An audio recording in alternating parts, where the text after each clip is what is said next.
Pekné nedeľné a dá sa povedať, že letné popoludne všetkým vám, ktorí ste prijali pozvanie na záverečné stretnutie s gajdošmi, ktorí prijali pozvanie na 17. ročník Medzinárodného gajdošského festivalu Gajdovačka tu, do najsevernejšej slovenskej obce do Oravskej Polhory. Tento, podobne ako i tie predchádzajúce festivaly, pripravilo Oravské kultúrne stredisko v Dolnom Kubíne, organizácia zriaďovateľskej pôsobnosti Žilinského samosprávneho kraja s obcov Oravská Polhora a s podporou a s pomocou cechu slovenských gajdošov za finančné participácie ďalších sponzorov a ďalších prispievateľov, najmä Fondu na podporu umenia. Scenár tohto ročnej rekordnej gajdovačky, lebo sa jej zúčastnilo 150 gajdošov a členov gajdovských ľudových hudieb zo 7 štátov Európy, sa naplnil. Ostáva otočiť už len tú poslednú stranu a gala programom prezentovať a predstaviť tých, ktorí prijali naše pozvanie. No zvykne sa hovoriť, že človek má krátku pamäť. Ľahko zabúda a často zabúda aj na to podstatné. Alebo si iba nerád pamätá. A najmä v tejto súčasnej dobe ľahko podbieha a podlieha tomu kýču súčasnosti a tým veľkým globálnym artefaktom a kultúrnym posolstvám, ktoré častokrát nemajú hlbšiu hodnotu.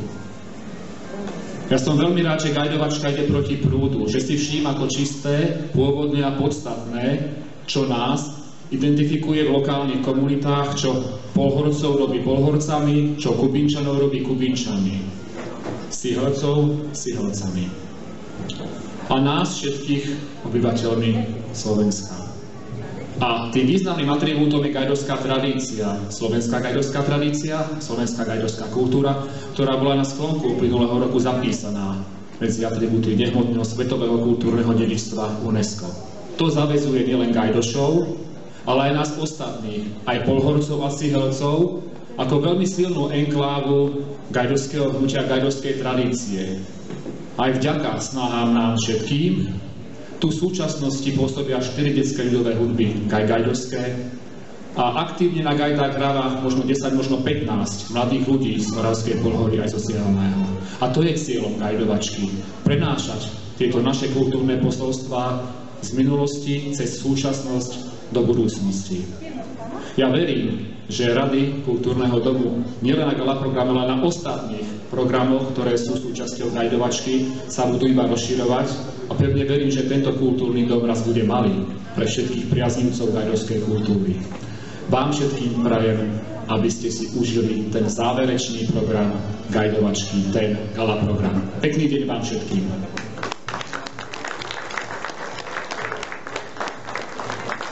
A o ten ďalší program sa postará náš moderátor a jeho autor Drahoš Daloš z Lehoty. Ďakujem pekne Mirkovi za uvedenie. Skôr ale než začnem a použijem okuliare, aby som vedel mena tých víťazov, ktorí tu súťažili, dovolím si pozvať toho, aj vďaka ktorému sa tu dobre cítime, a to znamená starostu obce Oravská Polhora. Miško, poď. Verím tomu, že raz tento pekný kultúrak bude malý, pretože zemiaky sú vykopané. Sám som sa minulý týždeň zúčastnil takej vyhorávačky tu rovno v Polhore, takže treba aj ku kultúre prísť. Michal. Tak ďakujem veľmi pekne za slovo. Milí návštevníci tohto záverečného gala programu, ja ešte by som môžem teda privítať môjho priateľa, kamaráta, poslanca Národnej rady Slovenskej republiky, pána Igora Janskolíka, tak prosím, privítajte. Ktorý nám tiež veľmi pomohol, aby sme toto krásne kultúrne podujatie vedeli tento rok zrealizovať. Ja by som sa vám chcel všetkým veľmi pekne poďakovať, že počas tých 3 dní ste tu vytvorili všetci spolu, aj teda s nami, Polhorcami a Sihelcami, tú pravú gajdovskú atmosféru a skutočne všetci, ktorí tu boli, tí zo zahraničia, alebo teda tí mimo nás potvrdili, že veľmi dobre sa tu cítili, takže za to sa chcem všetkým nám a teda tomu organizátorskému tímu veľmi pekne poďakovať. Veľmi ma samozrejme teší, že ako to bolo povedané, z roka na rok tých gajdošov, hlavne v Oravskej Pohore v Sihelnom pribúda a to je to, čím sa môžeme prezentovať nielen na Slovensku, a dnes už môžeme povedať v celom svete. Môžeme povedať, že áno, som z Oravskej Pohory, som zo Sihelného. Máme tu unikátnu gajdovskú kultúru, ktorá skutočne stojí za to, je svetová. Takže toto je veľmi veľká vďaka všetkým tým, ktorí sa okolo tejto kultúry, okolo týchto hodnôt točia a ktorí sa snažia, aby toto dedičstvo pokračovalo ďalej, aby sme ho mohli ďalej rozvíjať. Všetkým vám prajem krásne poobedie, užite si tento záverečný gala program a vychutnajte si skutočne unikátnu gajdovskú kultúru. Ďakujem. Ďakujeme pekne Miškovi, Károškovi, Očelárska Pohoda. Cítime sa tu naozaj ako doma. To neznamená, že máme neporiadok v obývačke a takéto záležitosti, ale sme tu radi a necítime sa tu vôbec ako cudzí. A špecifikou tohto festivalu je, tak ako to nadstavil začiatkom Mirko a organizátorský štáb, že sa venujeme mladým. Piatok, tí, ktorí ste sa zúčastnili toho programu, ktorý bol takou prezentáciou to, čo tu obec v spolupráci Cekoslovenských gajdošov, mnohými gajdošmi, výrobcami mohla odprezentovať, že deti už z Píšťalek prechádzajú na gajdy a máme tu gajdovské ľudové hudby. V sobotu, okrem koncertov, náročná súťaž, pretože veľmi veľa mladých gajdošov rôznych štátov bolo. Okrem iného, táto obec je Vári najsilnejšou obcov, čo sa týka v súťažiach a oceneniach detí a mládežníkov v oblasti ľudovej hudby, celoštátnych, však neklame Mirko.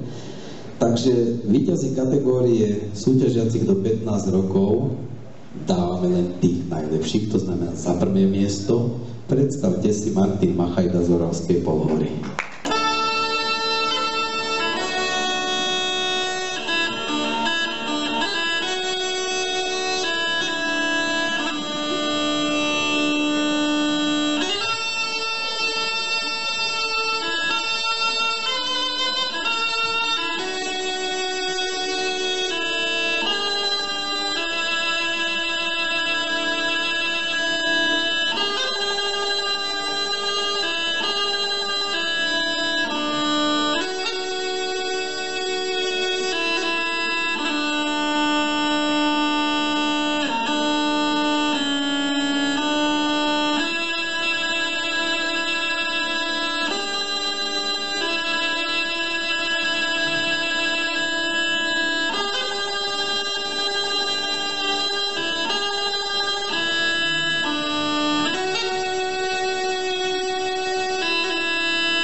kandidát.